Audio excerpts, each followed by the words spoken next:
అనంతపురం ఉమ్మడి జిల్లాలో యువగళం పాదయాత్రలకు జనం పోటెత్తుతున్నారు.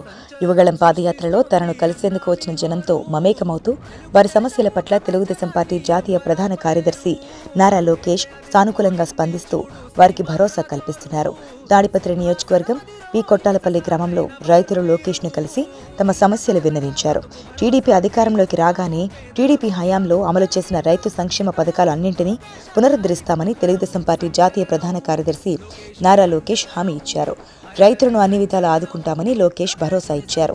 రైతు సంక్షేమమే ధ్యేయంగా చంద్రబాబు పరిపాలన చేశారని లోకేష్ చెప్పారు. రైతులకు ఎలాంటి నష్టం కలగకుండా ఉండేందుకు అవసరమైన చర్యలు చేపట్టారన్నారు.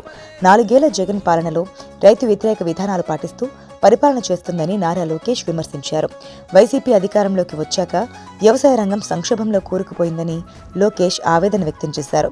వ్యవసాయం చేయాలంటే రైతులు భయపడే పరిస్థితి రాష్ట్రంలో నెలకొని ఉన్నదని చెప్పారు. అవినీతి పాలనను అంతం చేసే యువ కెరటం వచ్చిండు. తెలుగుదేశపు ఆశయాలకు పచ్చని వెలుగులు తెచ్చిండు. యువగళం పాదయాత్రలో యువనేత నారా లోకేష్ ను టీ కొత్తపల్లి గ్రామ అరటి రైతులు కలిసి తమ సమస్యలు విన్నవించారు.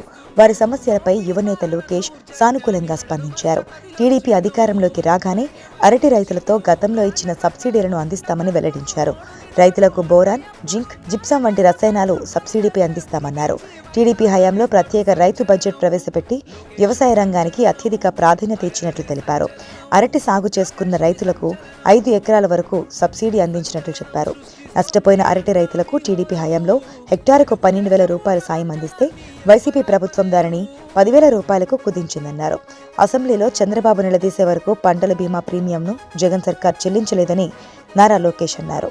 వచ్చే టీడీపీ ప్రభుత్వంలో రైతులకు మేలు జరిగేలా ప్రణాళికలు రూపొందిస్తారని రైతులకు నారా లోకేష్ భరోసా కల్పించారు. చంద్రన్న అడుగు జాడలలో ప్రజల సేవకై వచ్చావు. విలువల్లో నా తండ్రికి దగ్గ తనయుడివై నిలిచావు.